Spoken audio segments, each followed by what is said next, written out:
Hello दोस्तों। कैसे हैं आप लोग। आई होप आप लोग अच्छे होंगे और स्वस्थ होंगे।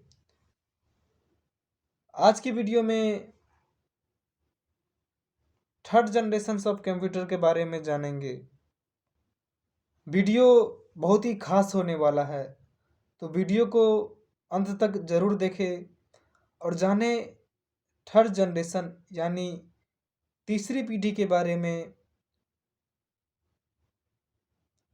थर्ड जनरेशन जो 1965 से लेकर 1975 तक चला था, 1965 से लेकर 1975 ईस्वी तक चला था थर्ड जनरेशन का कंप्यूटर। आपको रिवाइज करवा दें कि फर्स्ट जनरेशन का कंप्यूटर 1945 से लेकर 1956 ईस्वी तक चला था, और सेकंड जनरेशन का कंप्यूटर 1956 से लेकर 1965 ईस्वी तक चला था, और थर्ड जनरेशन का कंप्यूटर जो है 1965 से लेकर 1975 तक ईस्वी तक चला था। तो आप लोग ज़रूर याद रखें कि कब से कब तक चला था। फर्स्ट जनरेशन का कंप्यूटर 1945 से लेकर 1956 ईस्वी तक चला था। सेकंड जनरेशन का कंप्यूटर 1956 से लेकर 1965 ईस्वी तक चला था, और थर्ड जनरेशन का कंप्यूटर 1965 से लेकर 1975 ईस्वी तक चला था। तीसरी पीढ़ी के कंप्यूटर में ट्रांजिस्टर के स्थान पर इंटीग्रेटेड सर्किट का इस्तेमाल किया गया था। आपने अगर पिछले की वीडियो देखे होंगे तो आपको पता होगा कि फर्स्ट जनरेशन के कंप्यूटर में वैक्यूम ट्यूब्स का इस्तेमाल किया गया, और सेकंड जनरेशन के कंप्यूटर में ट्रांजिस्टर का इस्तेमाल किया गया, और थर्ड जनरेशन के कंप्यूटर में इंटीग्रेटेड सर्किट चिप का इस्तेमाल किया गया था, जो वैक्यूम ट्यूब और ट्रांजिस्टर से भी अच्छा वर्क परफॉर्म करती है। तीसरी पीढ़ी के कंप्यूटर में ट्रांजिस्टर के स्थान पर इंटीग्रेटेड सर्किट का इस्तेमाल किया गया था। इस पीढ़ी यानी इस थर्ड जनरेशन में 1958 में जैक किल्वी व रॉबर्ट नॉयसी ने प्रथम बार ट्रांजिस्टर के स्थान पर इंटीग्रेटेड सर्किट, इसे शॉर्ट में आईसी, प्रयोग किया, जो ट्रांजिस्टर, रजिस्टर तथा कैपेसिटर का समूह था, जिस कारण कंप्यूटर के आकार को और अधिक छोटा बनाया जा सका। इस पीढ़ी यानी जो थर्ड जनरेशन में है 1958 में जैक किल्वी व रॉबर्ट नॉयसी ने प्रथम बार यानी फर्स्ट अटेम्प्ट में ट्रांजिस्टर के स्थान पर इंटीग्रेटेड सर्किट प्रयोग किया, जो ट्रांजिस्टर, रजिस्टर तथा कैपेसिटर का समूह था, जिसके कारण कंप्यूटर के आकार को और अधिक छोटा बनाया जा सका।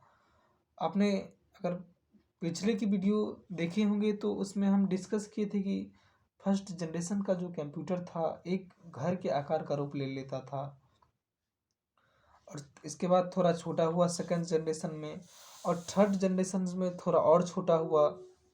ऐसे धीरे धीरे करते करते आज के युग में बहुत छोटा हो चुका है। इसे लैपटॉप देख सकते हैं आप, कंप्यूटर देख सकते हैं, लेकिन उस समय बहुत बड़े बड़े होते थे।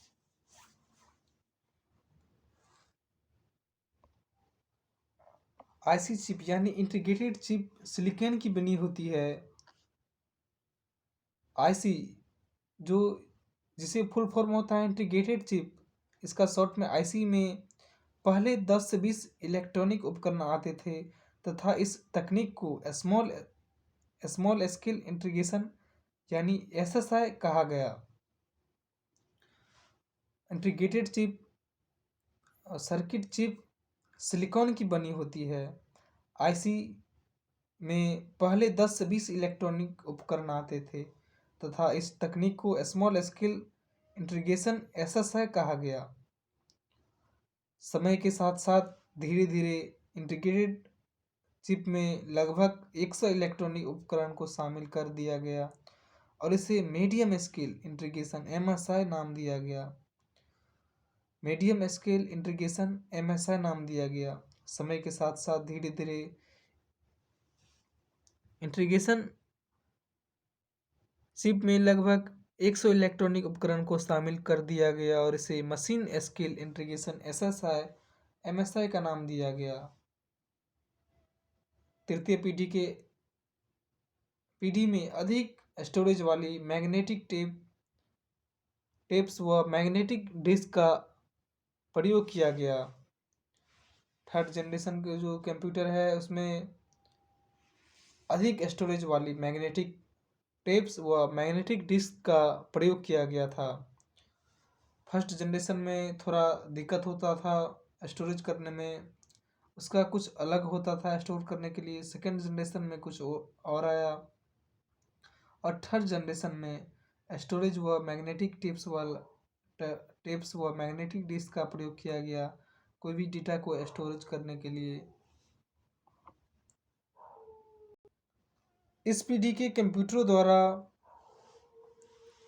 इनपुट या आउटपुट के लिए कीबोर्ड और मॉनिटर का इस्तेमाल किया गया था। थर्ड जनरेशन में जो है इस पीढ़ी के कंप्यूटरों द्वारा इनपुट या आउटपुट के लिए कीबोर्ड और मॉनिटर का इस्तेमाल किया गया था। थर्ड जनरेशन में आ गया था कीबोर्ड और मॉनिटर। इस पीढ़ी में जो है MICR प्लॉटर्स व स्कैनर्स का आविष्कार किया गया। तो आपको ऑब्जेक्टिव में क्वेश्चन पूछे जा सकते हैं कि ये जो MICR है, प्लॉटर्स है और स्कैनर इसका निर्माण किस पीढ़ी में किया गया था। तो यह थर्ड जनरेशन यानी तृतीय पीढ़ी में इसका इस्तेमाल MICR प्लॉटर्स व स्कैनर का इस्तेमाल किया गया है। इस पीढ़ी में टाइम शेयरिंग और मल्टी प्रोग्रामिंग ऑपरेटिंग सिस्टम की अवधारणा को पेश किया गया था। थर्ड जनरेशन यानी तीसरी पीढ़ी में जो है टाइम शेयरिंग और मल्टी प्रोग्रामिंग ऑपरेटिंग सिस्टम की अवधारणा को पेश किया गया था। कई नई हाई लेवल प्रोग्रामिंग लैंग्वेज की शुरुआत इस पीढ़ी में हुई। बहुत ऐसे प्रोग्रामिंग लैंग्वेज हो जो हाई लेवल पर उच्च स्तरीय भाषा का जो निर्माण जो है इसी तीसरी पीढ़ी में हुआ था। जैसे Pascal, BASIC, Fortran, second, third, fourth, ये सब क्या है, ये हाई लेवल लैंग्वेज है जिसकी शुरुआत थर्ड जनरेशन में हुई थी। जैसे पास्कल हुआ, basic, Fortran, second, third, fourth, कई नई हाई लेवल प्रोग्रामिंग लैंग्वेज की शुरुआत इस पीढ़ी में हुई। जैसे Pascal, basic, Fortran, second, third, fourth, ऐसे हाई लेवल लैंग्वेज का इस्तेमाल हुआ था थर्ड जनरेशन में। थर्ड जनरेशन में है बहुत सारे ऐसे कंप्यूटर का निर्माण हुआ जिसके नाम है IBM 370, IBM 360, CDC 6600, 6600, PDP-8, PDP-11, ये सब जो है थर्ड जनरेशन क्या है कंप्यूटर। ये कंप्यूटर का निर्माण थर्ड जनरेशन में किया गया था।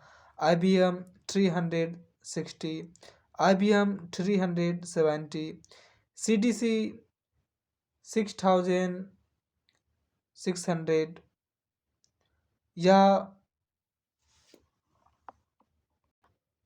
6600, PDF-8, PDF-11, ऐसे बहुत सारे कंप्यूटर का निर्माण जो है थर्ड जनरेशन में हुआ था जिनमें इंटीग्रेटेड सर्किट का इस्तेमाल हुआ था। थर्ड जनरेशन के कंप्यूटर में इंटीग्रेटेड सर्किट का इस्तेमाल हुआ था। ये ज़्यादा एक्यूरेट और विश्वसनीय थे, साइज में छोटे थे। पहले दोनों पीढ़ियों से इनमें जो है इंटीग्रेटेड सर्किट का इस्तेमाल हुआ था थर्ड जनरेशन के कंप्यूटर में। ये ज़्यादा एक्यूरेट और विश्वसनीय थे, ये ज़्यादा एक्यूरेट थे, ज़्यादा गलती नहीं करते थे और विश्वसनीय थे। साइज में छोटे थे पहले दोनों पीढ़ियों से, या साइज में भी छोटे थे। फर्स्ट जनरेशन का कंप्यूटर जो बहुत बड़ा था, इसके बाद सेकेंड जनरेशन में से थोड़ा छोटा हुआ और थर्ड जनरेशन में उससे भी थोड़ा छोटा हुआ। यह कम तापमान उत्पन्न करते थे। स्पीडी के कंप्यूटर फास्टर हुआ करते थे। थर्ड जनरेशन का जो कंप्यूटर थे वो थोड़ा फास्टर हुआ करते थे फर्स्ट और सेकंड जनरेशन की तुलना में। कम तापमान उत्पन्न करते थे। फर्स्ट जनरेशन बहुत ज़्यादा करते थे, उससे थोड़ा कम सेकंड जनरेशन, और उससे भी थोड़ा कम थर्ड जनरेशन करते थे।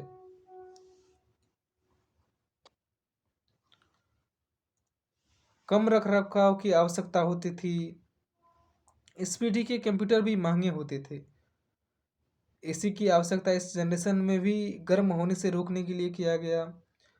इलेक्ट्रिसिटी की खपत कम होती थी। जो बात है, इलेक्ट्रिसिटी की खपत कम होती थी। फर्स्ट जनरेशन में ज़्यादा हुई, सेकंड जनरेशन में उससे थोड़ा कम हुई, और थर्ड जनरेशन में उससे भी थोड़ा कम हुई। हाई लेवल लैंग्वेज का उपयोग हुआ था थर्ड जनरेशन के कंप्यूटर में। कम रख रखाव की आवश्यकता होती थी। फर्स्ट जनरेशन के कंप्यूटर में आप तो एक स्थान से नहीं ले जा सकते दूसरे स्थान तक, क्योंकि वह एक घर के आकार का हो जाता था कंप्यूटर। सेकंड जनरेशन में उससे थोड़ा छोटा हुआ, और थर्ड जनरेशन में उससे भी थोड़ा छोटा हुआ। स्पीडी के कंप्यूटर भी महंगे होते थे। थर्ड जनरेशन में भी कंप्यूटर महंगे होते थे। एसी की आवश्यकता इस जनरेशन में भी गर्म होने से रोकने के लिए किया गया था। इलेक्ट्रिसिटी की खपत कम होती थी। हाई लेवल लैंग्वेज का भी उपयोग हुआ था। तो दोस्तों, ये सब थे थर्ड जनरेशन के कंप्यूटर के बारे में। मुझे उम्मीद है कि यह वीडियो आप लोगों को ज़रूर पसंद आया होगा। आपने इस वीडियो से कुछ सीखे होंगे। वीडियो पसंद आए तो लाइक शेयर एंड सब्सक्राइब ज़रूर करें, और चैनल पर नए आए हैं तो चैनल को सब्सक्राइब ज़रूर कर ले। मिलते हैं नेक्स्ट वीडियो में फोर्थ जनरेशन के कंप्यूटर को लेकर नए अंदाज में। तब तक के लिए थैंक्स। आपका समय शुभ हो। जय हिंद, जय भारत। मिलते हैं नेक्स्ट वीडियो में। थैंक्स।